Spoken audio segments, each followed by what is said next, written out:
吹數面啦，안녕하세요，好似有啲爆，係咪有啲爆？大家好，大家好，11點半就要睇安娜希斯煲，聲音畫面有冇問題啊？其實咧，音樂 channel 嘅 broadcast 好似唔應該講到好似某遊戲直播主咁樣，我會諗下我自己嘅 tag 點樣開頭，大家如果有建議嘅話，可以留言話俾我聽。睇下聲音畫面有冇問題先。Hello mate, I saw a comment。好，OK， 冇問題，咁我哋就開始啦。咁啊，好順利到嚟到第二集嘅安娜希斯堡 Music Broadcast， 歡迎嚟到深夜電台。咁今日呢，我就會開始開始進入一啲比較 serious 啲嘅 topic， 其實都唔係好 serious 嘅，只不過上次呢好似太 serious 啦，自己諗翻起都好似有啲沉重。咁所以想介紹一啲比較輕鬆啲嘅歌。咁我諗咗好多 topic 嘅，例如搭車聽啲乜嘢啊，沖涼聽啲乜嘢咁樣。呢個可能都會係其中一集嘅內容，不過就想有啲新意啲先。咁啊，近排呢，成日上呢個趣啊，即係 thread 啊，就成日都見到人哋呢，就講呢個 Inside Out 嘅嘅睇後感。咁啊，就係其實好老實講呢，本人其實係未睇嘅。咁因為我就忙於工作啦，大家俾啲掌聲我先，真係好辛勤工作。係話我哋冇識唔係好辛勤工作啦。咁就所以我係未睇嘅。不過我就其實每日都有係咁意碌下 thread 啦，就其實都大致上都知道晒成個故仔嘅內容啦。好似啲 feedback 有啲大。咁就想為每一個情緒咧去介紹一啲音樂，咁當然都係以我本人嘅喜好出發啦。咦？不過文靜，我諗住播歌，唔好意思啊，我哋嘅團隊人數有限，咁我想講，我唔知大家焦慮嘅程度去到邊啊。咁我就唔算話係一個好焦慮嘅人嚟嘅。不過我都曾經有一啲情況係 kind of panic attack， 我都有發生過唔少嘅。如果你話我最嚴重嗰一次呢，應該就係唔知大家有冇嚟啦嚇，就係我 Now You See Me 嘅 album launch 嘅之前，即係我 on show 之前嘅2個鐘咧，應該係我人生比較嚴重嘅一次 panic attack。咁喺一啲去到咁嚴重嘅 case 咧，其實你話喂你聽首歌冷靜落嚟啊，咁啊其實冇乜可能嘅。通常喺啲極端嘅情況下咧，其實就好難去就咁聽歌。其實歌都唔想聽啊，即係好多時候會有啲想嘔啊嘅感覺啦。咁不過撇除呢啲咁極端嘅情況咧，就可能大家有陣時有啲緊張啊，有啲焦急啊，或者成日好 worry 好多嘢啊，或者可能 send 咗啲 message 人哋未覆啊，或者好擔心呢樣擔心嗰樣嘅嗰種，即係未去到好嚴重嘅焦慮情況呢。咁我覺得可以聽下我接下落嚟介紹嘅歌，咁希望又幫到大家。咁呢，我就有一首歌呢，其實我都經常聽，咁佢就唔算係一首好 famous 嘅歌，咁但係就佢幫咗我好多一啲，即係其實都唔止係焦慮啊、燥底啊、唔開心啊嘅各種情況呢。我只要一聽呢，我就係緩和到我自己當刻嘅情緒嘅。咁就係 from 李尚順啊，Lee Sang-soon。咁佢呢個邊個嚟嘅呢？我諗講佢嘅身份，大家可能會清楚少少，就係李孝利啊，呢個韓國女天王。都好似女天王出嘅話，係韓國女帝嘅老公李尚順。咁佢有隻碟咧，就成隻碟都係Bossa Nova 為主啦。咁我會話其實如果焦慮時候我多數成隻碟聽嘅。咁啊當然今日就時間有限咧，咁我就介紹一首先咧嘅咁呢首歌咧就係 You Are Raining on Day Long。我頭先見到咧個 comment 嗰度見到話推介我係講知，and his word over。你係想知定係究竟係邊樣係啱啲咧？不過我覺得幾好，可以 keep 住俾 idea 我。OK， 咁啊呢首歌就冇啊。其實由我 discover 咗呢首歌之後咧，我好似都間唔中都會聽。我今日搭車嚟 studio 我都係 keep 住會聽。然後咧就點講咧？for 我咧，我覺得有焦慮嘅情緒咧，我會係嘗試去將嗰樣嘢去減息嘅。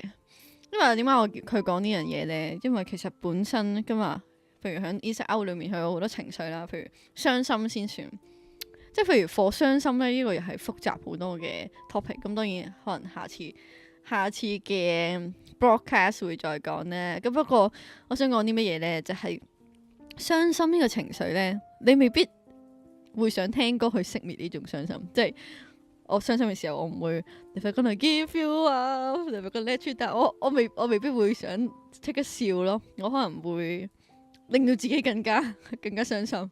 即係我可能傷心嘅時候會聽 Nerves 啊，我會聽 Ballroom 啊，然後可能會聽啲勁 emo 嘅歌啦。不過我好中意聽 Nerves 嘅，因為聽 Nerves 我就會喊。不過今日咧冇一首歌係 from DPR Ian 嘅，大家放心。我而家開始戒唔講咁多佢噶啦。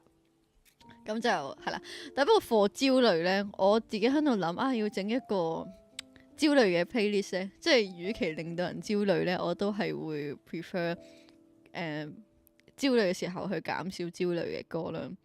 咁頭先嗰首李尚信嗰首歌咧，咁當然佢歌詞其實都有啲意思嘅，咁不過好似係咪未必揾到 translation， 我估計我諗可能大家要自己 translate 啦。咁個歌詞係有啲意思嘅，咁啊詳盡咧就大家可以去尋覓下。咁但我會整體其實音樂上你一入個前奏咧，其實已經舒服咗一半。咁係我會覺得，譬如 Bossa Nova 呢啲歌咧，譬如 Love，我都覺得係焦慮可以常聽嘅歌。不過嗱，我今日 playlist 就唔會擺太多，因為我想唔同類型嘅音樂都牽涉到啦。咁所以下一首歌咧，我就會覺得係音樂上面都舒服嘅，但係意思上邊亦都會令到我放開啲嘅一首歌。咁就係 Hugo 啊 ，Hugo 嘅歌，有冇人估到係 Hugo 嘅邊首歌？近排佢出咗新歌，佢消失咗4年啦。佢最後一隻 album 應該係2020年啦。咁就突然間咧 come back with 呢個 Sunset Roller Coaster， 咁啊出咗首新歌。咁咧，但係我今日介紹嘅咧就並唔係一首新歌。新歌我就覺得好似唔係同焦慮有啲冇乜掛鈎嘅。不過我覺得係一首好青春嘅歌啦。咁有冇人估到？有冇人？No 咩啊？哦，係 Fonji。哦，OK， 我哋有一位 studio 嘅觀眾阿 Carden 先生係估啱嘅。你講多次歌名，逼你講次。因為呢個係 from 嗰套戲咧《Eternal Sunshine》嘅導演個名，如果我冇講錯嘅話，係啊，係啊，係啦。我突然間我都熬咗先，點解大家有啲疑惑？唔好意思，我即刻科普一下。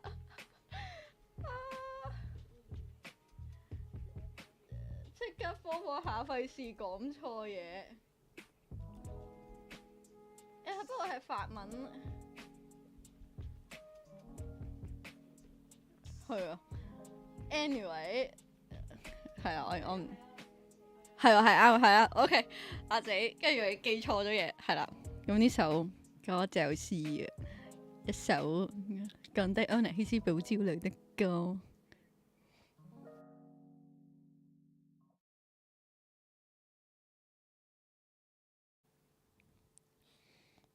我發現聽完呢首歌好似唔係好講到嘢，不過雖然已經 unmute 咗我支咪，不過陷入思考咯。唔知大家有冇睇過《Eternal Sunshine》呢套戲呢？咁啊，未睇過嘅就唔劇透啦。但我會覺得係都一套幾得意嘅愛情片，係咪啊？都算係 legendary 啊！呢套都算經典。不過你有冇睇過？係，咦？在座有冇人睇過？哦，咪讀 film 嘅位，讀 film 位應該有睇過吧？Eternal Sunshine。哦，重咩？晚上好，大家好。竟然咁多人冇睇過《Eternal Sunshine》，不過呢套係一套舊啲嘅愛情片啊。講男女主角分咗手之後，跟住就去洗咗個記憶，好似係咁。如果我冇記錯嘅話，我都有啲咬咬地，可以即刻科普下。係啊，係啊，跟住之後又遇翻對方咁樣嘅咯。但我其實我有諗過咧，咁樣算唔算孽緣啊？係啊，即係即係你都係啊，即係你都 trying so hard to get away from him or her，but like you two getting back together。但係浪漫嚟講係好浪漫嘅，我唔知啊。即係如果我幻想嘅對象係DPR Ian 得㗎，我譬如 yeah that's cool that's romantic。跟住，但係如果幻想嘅對象係我 ex boyfriend 嗰種，對唔住，唔好意思。係啊，但係係咧都有一套經典啊。咁啊，不過我好老實講，個 preference 嚟講咧，我個人就唔算話特別喜歡愛情嘅電影。我覺得我都有提過，我最中意嘅愛情電影咧係《The Shape of Water》，係一套早唔知都有6-7年啦，攞 Oscar 嘅一套電影啦，就係講冷戰時期啊，係啦，咁啊一個啞嘅女工，即係負責清潔噶啦，咁佢就中意咗個實驗室裏面隻海底怪獸，係啦，呢個係我最中意嘅愛情電影。但係嗱，我冇特別癖好嘅，OK guys，你哋睇套戲就會明，我覺得就係嗰種愛係超越咗，我唔識點講，係就係因為喺套戲裏面咧，佢有講。即係個女仔嘅 bestie 啦，有講就係話，即係點解你會，即係佢唔係佢所有嘅感情咧，其實你睇完成套戲，有啲人可能比較冇敏感嘅話，可能其實完全 get 唔到嗰啲感情線嘅，即係佢係好失控。但係佢就有一句説話就係講話，即係因為個女主角係啞啦，咁所以佢點解佢會咁中意嗰隻海底怪獸，就係佢喺對住普通人類嘅時候咧。佢係一個有缺失嘅人咯，即係大家就係 OK，佢係啞咁樣。但係當佢話見到隻怪獸望住佢嘅時候，佢隻怪獸當佢係平等咯，係啊。咁而佢望隻怪獸一樣，佢冇當隻怪獸係怪獸，佢都冇當佢唔係人，係啦，即係嗰種，即係應該點講咧？喺對方嘅眼中，佢就是完美噶啦，都唔係話完美嘅，係冇缺失嘅人啦。我呢個係好浪漫，同埋啲配樂真係極級好聽。如果講我唔知點解講到愛情片，但係講下有少少興起，就想講埋咧前排啊，我喺度諗，其實因為我早排睇呢個《九龍城寨》嘅，咁啊覺得哇，真係近年嚟睇過最喜歡嘅港產片啦。咁然後我就喺度諗下，其實港產片我中意啲咩片啦？咁周星馳另計啦，就發現其實我都幾中意以前嘅港產嘅愛情片咧，即係瘦身男女嗰啲啊，唔知大家有冇睇？在座有冇睇？咦，呢套反而有，我其實個節奏係拍得勁好咯，認真。瘦身男女係，你有冇睇過？係劉德華，即係兩個減肥。係啊，你哋唔覺得個節奏好好咩？跟住仲要最後尾係係咯，咁呢套都可能係，不過可能有啲係嗰啲叫咩啊？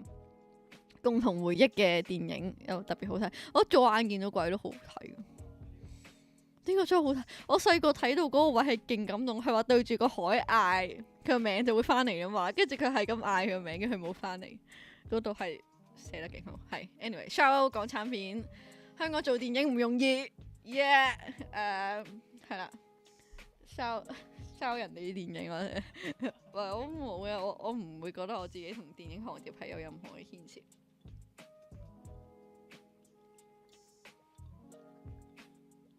要話 The Shape of Water 一定要 book 埋。咁啊，去到去到第3首歌啦。咁就呢首歌點講呢？呢首歌我覺得係有種被治癒嘅感覺嘅。咁就我同埋我建議我今日解嗰啲歌呢，我覺得可以係順住聽啦。咁我係有意思嘅，因為我覺得譬如哇，你勁到焦慮嘅時候呢，嗰下要有即刻，OK，個人唔好震得咁緊要先，唔好去得 go too far。咁所以我第一首有上嗰首歌啦，第二首就係拉翻去，因為翻啲人生意義啲嘅嘢啦。OK，Should I do that? Should I do what 咁樣啦嘅一首音樂。咁之後呢首嚟緊呢首呢，就係我覺得係啦，我覺得係好治癒啊。咁首先啊，歌手本身把聲好治癒啦，另外就係歌詞啊同埋編曲都係好似俾愛包圍嘅感覺嚇。咁呢首就係蘇錦嘅 Precious。OK， 大家又翻到嚟我哋把聲。咁啊，啱啱聽完呢啲歌，我就覺得講嘢唔好再好似達哥咁。咁啊，係啦，就想同大家講，大家都係 precious 噶啦。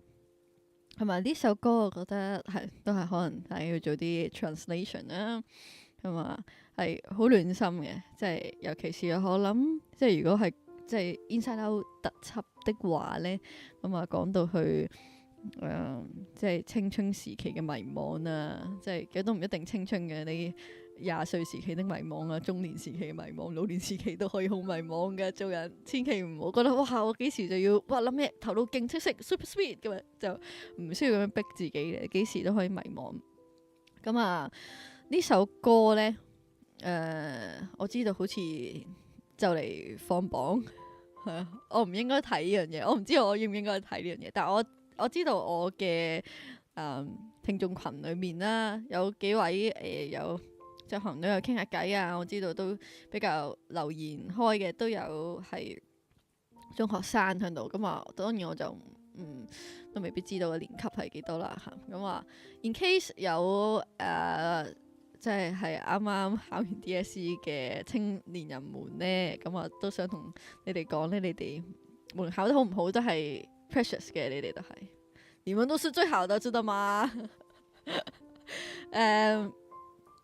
即係咯，即係好，雖然好老土啊，但係唔好俾外界去定義自己咧。呢一樣嘢咧，就永遠都係永恆嘅定理嚟嘅。不過好多時候咧，就係自己定義咗自己咯。係啊，即係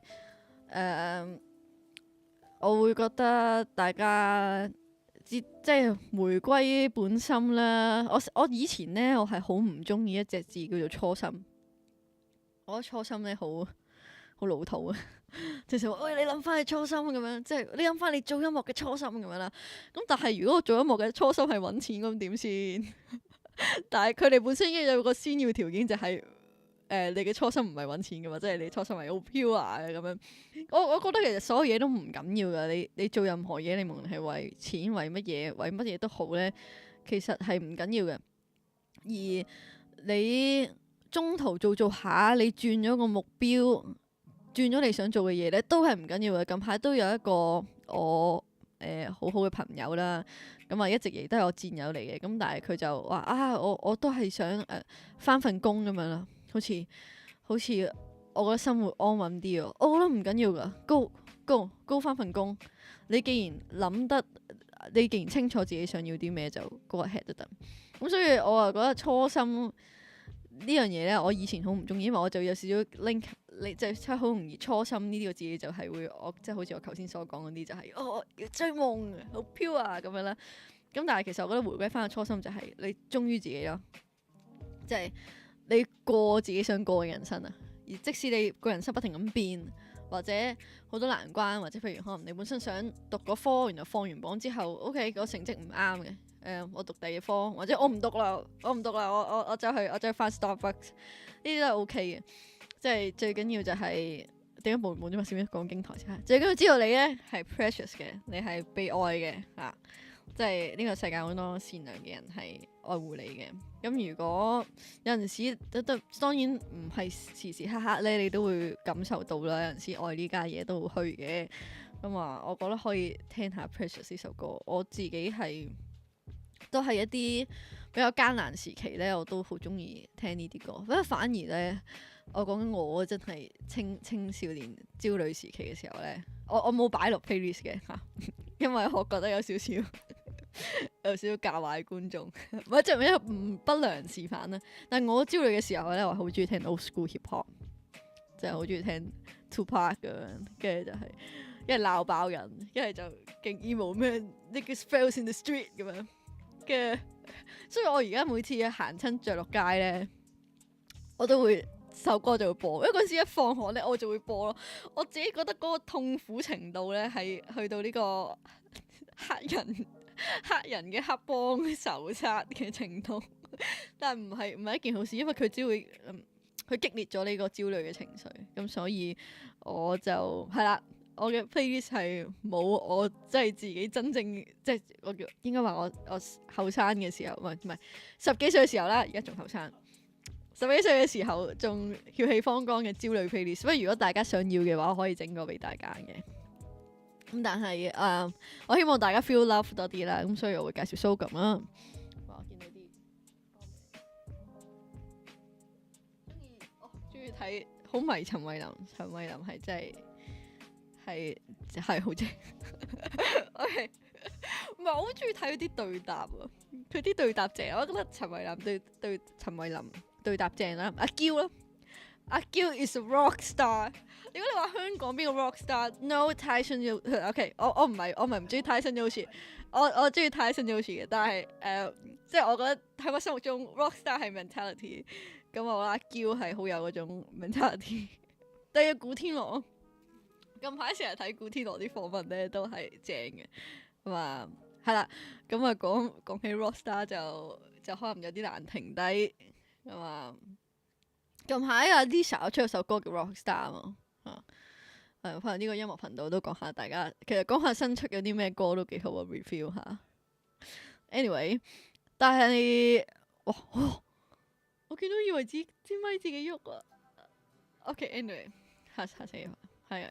OK， 翻嚟，係啊，咁啊，不過講起 Lisa Rockstar 有少少 side track，有啲嘢想講，就係我見到咧成日響隧道咧，好多啲人好中意話咩而家係聽音樂定睇音樂，好中意講呢句嘢。你覺得睇音樂係冇問題嘅，我自己即係我覺得喂，我咁辛苦整啲 music video， 你唔睇好似唔係咁好喎，同埋成件事先係整體。咁所以即係有靚靚嘅 visual 去包裝一個音樂，或者包裝又好 storytelling 又好咩都好啦。咁我覺得咁樣整體咧係好嘅。然後你覺得增唔增加市場競爭，我又覺得唔係啊，平做貴做嘅啫。但係反而嗰個睇音樂咧係睇個外貌啊，我睇個外貌又好嘅。譬如睇靚仔靚女啲人之常情，即係我話。我中意 Ian 完全唔關佢個樣事嘅，你哋都唔會信我啦，係咪先？咁都係因為咁佢外貌都神仙嚟噶嘛，雖然而家肥咗好多。anyway， 但係係咯，即係外貌呢個係不可抗嘅。但係我見到好多人啊，咁我覺得不嬲 Blackpink， 因為佢係好 mainstream 好 popular， 咁有好多 haters 咧都係正常嘅。咁你計個數據比例，但係佢見好多人就係話佢黑咗。話佢黑咗就 no 咁樣啦，我係覺得有啲多咗嘅。首先佢本人係太過直噶嘛，即係同埋第二即係無論幾白嘅人咧，因為我個皮膚係屬於都比較白啦，咁啊打一燈咧就更白啦。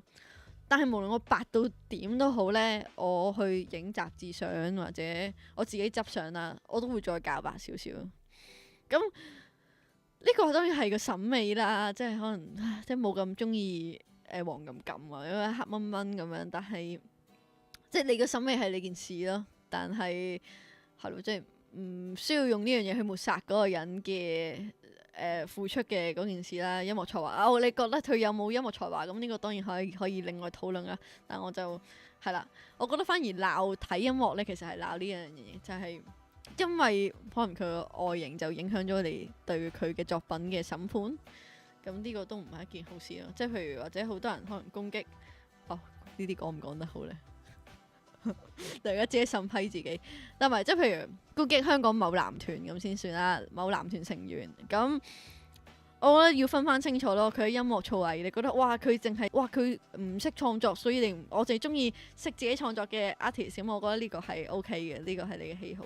但係譬如你不停咁攻擊佢嗰副貓啊咁樣各式各樣嘢，然後就話佢難聽，咁我覺得咁樣就唔係咁好咯。即係大家俾翻啲有啲邏輯思維嘅 feedback 啦，係啊，突然間講咗少少經先。咁呢個經咧，其實都關我下一首歌事嘅，係啦。咁我其實部手機長期都係教 Do Not Disturb 嘅。我知道有啲朋友應該唔係咁中意我咁做啦，但係的確我好多時候焦慮係因為好多 message 咯。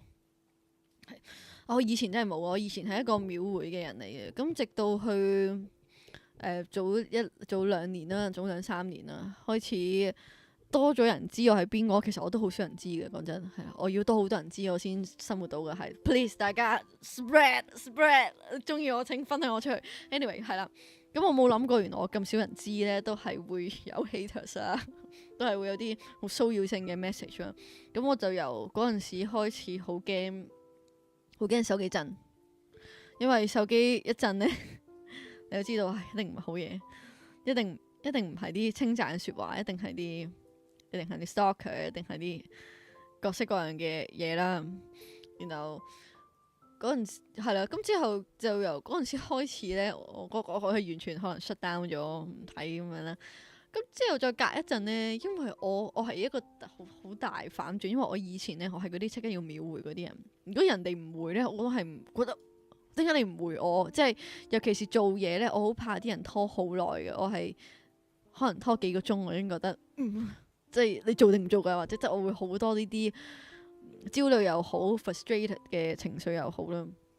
咁就直至到我去即係熄咗部電話唔睇信息之後咧，我就發現咁我之後就慢慢 recover from 一啲唔好嘅信息啦，或者唔好嘅留言啦，即係啲騷擾性嘅嘢。我慢慢就發現，其實都唔使咁緊張，即係無論好嘅揾又好，唔好嘅揾又好，我真係我會覺得我其實都冇即時要覆嘅必要。其實點解要即時要覆？即係當然一啲好緊急嘅嘢，即係譬如啲決策上面嘅嘢啊，咁我一定會盡我能力覆。但係譬如我嗰刻嘅狀態唔好嘅時候咧，你狀態唔好嘅時候真係唔好回覆任何嘢，你只會講得越嚟越衰啦。你可能會錯口傷到其他人啦，之後你又會好後悔啦。然之後或者可能你就算可能你 calm 到你嘅情緒，但係你 make 嘅 decision 都唔會係好咯。咁我就會覺得其實你嘅狀態唔對嘅時候咧，間唔時 off 下手機，教下 Do Not Disturb 係一個好好嘅方法。咁啊，尤其是焦慮嘅時候。咁所以下一首歌咧就叫做 Do Not Disturb by 呢個烏王姐。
支支卜卜。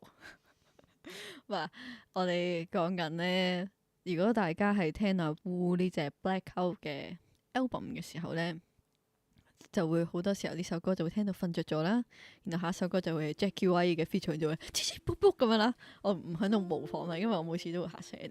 係，所以大家如果想聽呢首歌咧，我唔係話唔好聽 Wu 個 album 嘅，但係我覺得可以聽我個 playlist，會冇咁容易嚇親。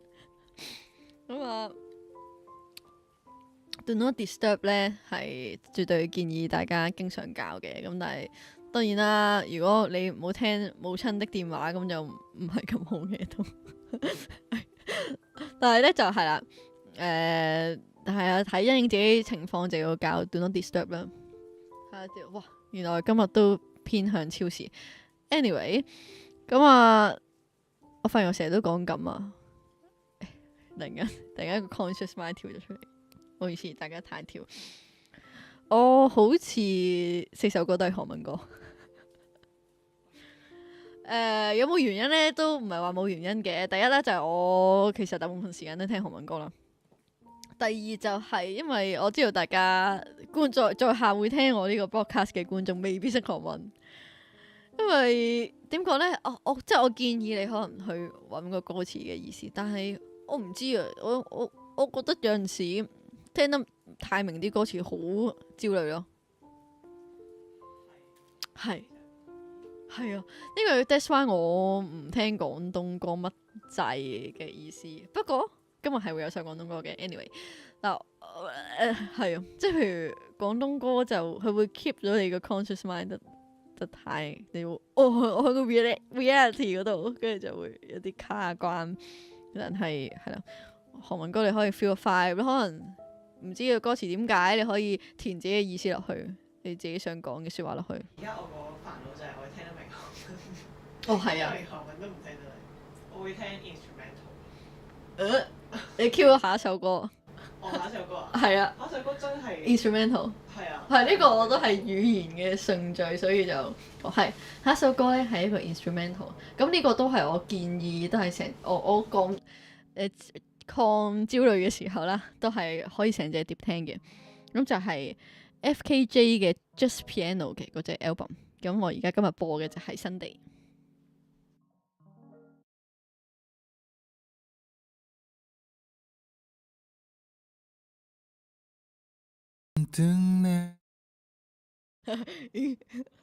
支支卜卜。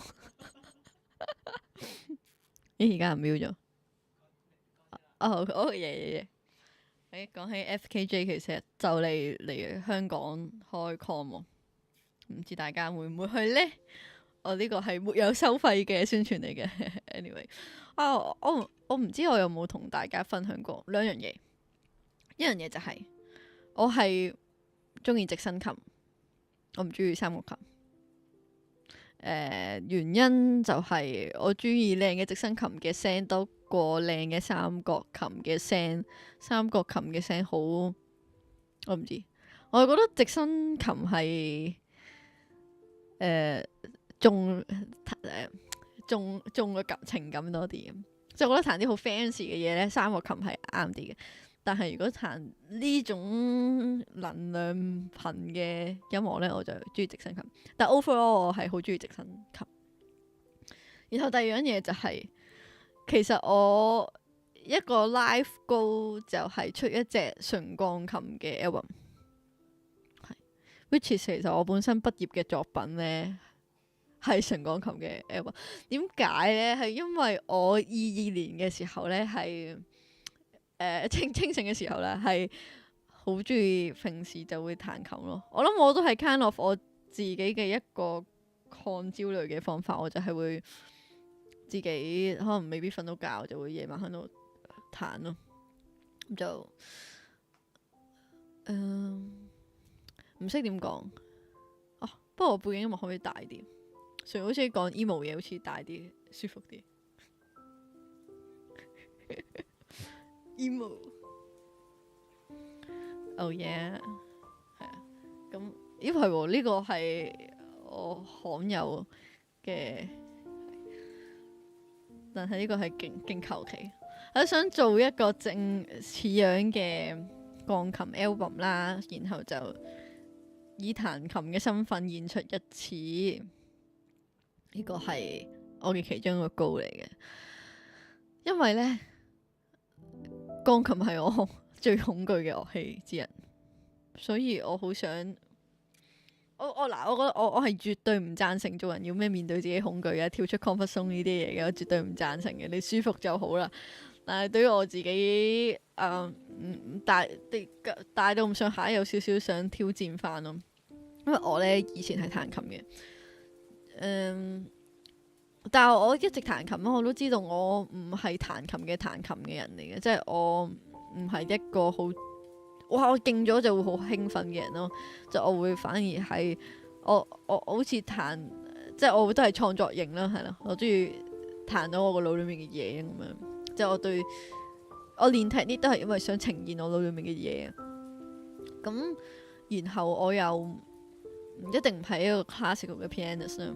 因為我又係我對於我好勁就勁過大家，好多人我都即係對於啲競技我個人冇乜競技心，咁所以就一直都好唔 fit in 啦。咁然後，但我中意彈嘅，即係因為始終可能彈到有個年數咧，你唔會好差噶嘛。即係你係如果日日都彈嘅話，咁就到去我考演奏級。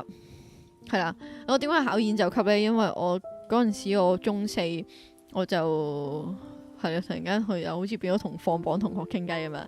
我中三嘅時候呢，我阿哥啱啱大我幾年啦。咁我哥讀書好過我好多，咁但係見佢讀書好過我好多呢，唔知嗰下就有種感覺就係，即係就算讀書叻過我好多嘅人，其實都未必揀到佢想入嘅科咯，即係。我記得我放榜嗰陣時咧，我攞得唔高分啦嚇，咁但係我係勁開心，因為嗰個已經係我 expect 嘅勁高分啦。咁但係相比於我隔離啲學霸同學咧，咁係極低分啦。咁但係我攞到個下，我勁開心啦。然後我隔離嘅學霸同學咧，咁佢就其實佢高分過我嘅，但係佢未必開心咯。然後就係呢種感覺，令到我覺得其實係咯。讀書好係咪真係會做到我想做嘅嘢呢？咁我中三個下我就覺得好似唔係咯。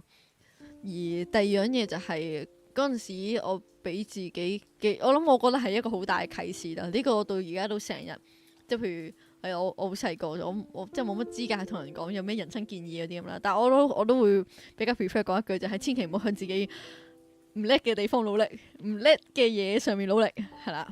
咁呢個。即係等於我瘦蜢蜢，我話我要舉重咁，即舉乜鬼啫？即係你即係本身個天生個體骨骼都唔好啦，咁樣咁你做 model 咁可能好少少，咁又係呢啲我就覺得我唔可以向呢啲我唔叻嘅地方努力嘅，咁所以我就決定中三時決定我一定會讀音樂，因為我覺得我好似喺呢方面學嘢比較快啲咁樣啦，咁我就去讀音樂啦。咁之後就發現原來入音樂學院係競爭好大，跟住話説話嗰陣時未有 BMUS，我係第一屆嘅，我係到中六即係揀嗰啲叫咩啊 JUPAS， 係揀 JUPAS 嗰陣時先知道有 BMUS 科，就我搏下啦咁樣，咁但係嗰陣時就一定去香港讀音樂就係讀 classical 咁樣，然後我就係咯，咁佢讀 classical 啊嘛，咁你就個個都飛天，可能3歲就已經彈小星好勁咁樣啦，個鈴鈴嚟噶嘛。咁我就覺得點都好似要有一個演奏級先至入到，咁我就自己出咗去考演奏級。我嗰陣時都係癲癲地，但係我就係喺考演奏級其實我都會話我個噩夢係早少少，好似係考8級嘅時候定考5級啊。我都唔記得咗，我演奏級前一個考試啦，我係彈下成首歌唔記得咗，係咪啊？係啊，我呢到而家呢都會經常我同埋我係記唔到譜嘅人，我就因為嗰次之後我就冇再記過任何譜咯。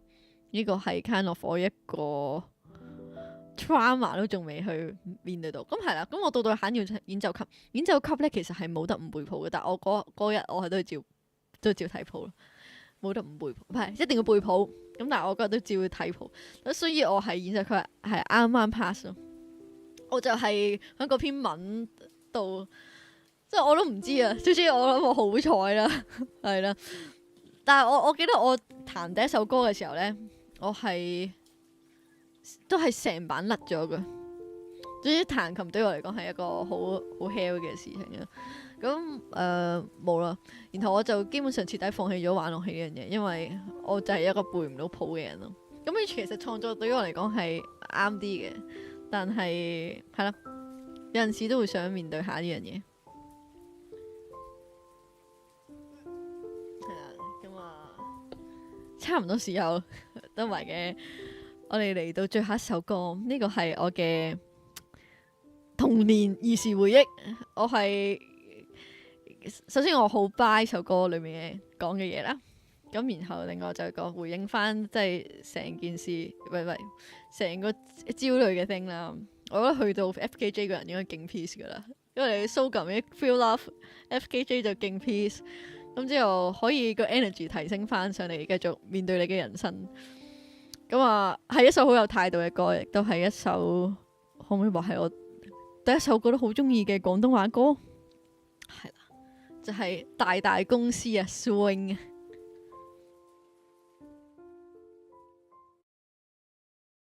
果然聽到呢首歌係會有好開心嘅事情來到，所以呢個我嘅人生第一個 Super Chat K22咁三米啦，我見到佢係留言韓文嘅，所以歐巴 des 歐巴 des 因為唔知係歐巴定係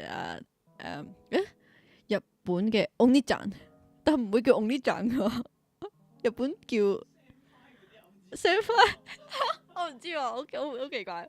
咁三米得，多謝你 ，thank you。仲有啲乜嘢？謝謝。仲有咩國家嘅語言我識㗎？咩嚟㗎？點講？Merci beaucoup。哦耶，一定係財星嘅千古。係啊 ，yeah。咁啊，大公司，我唔知有幾多人聽過呢？真心，即係因為 swing 都係一個好一段時間啦。咁啊，我細個好中意聽 swing， 唔知佢哋兩個聽到會唔會嬲啊？即係話我叔，喂咁真係有個年齡差到咁啊！係我中意聽 swing， 然後覺得哇喺香港有呢啲歌嘅，唔係淨係得 K 歌咁樣。咁啊，係第二樣嘢，我好中意大公司嘅就係佢嘅內容啦，特別係近排我係心同感受嘅，特別嗰句我好中意入冷宮一樣很講究。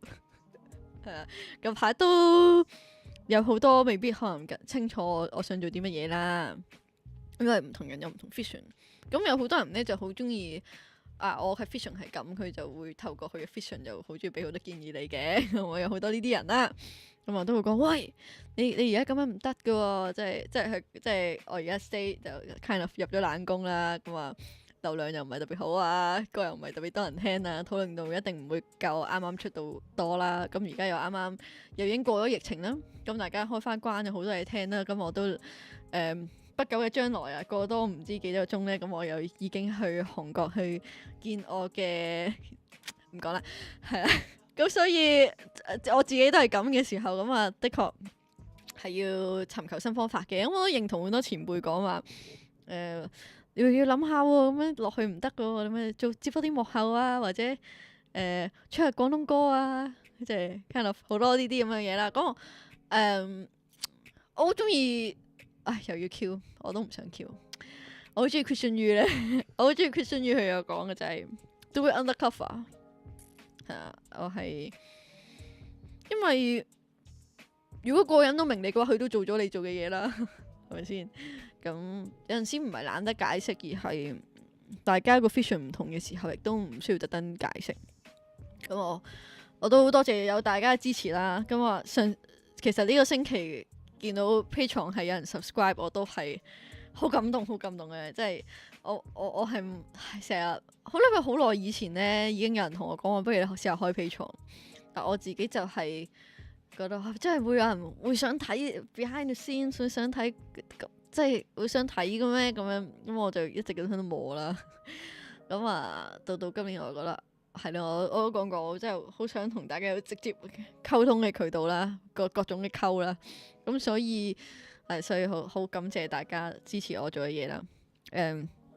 我相信我會以我應該話我相信我堅持嘅嘢係值得嘅，有一日係啦。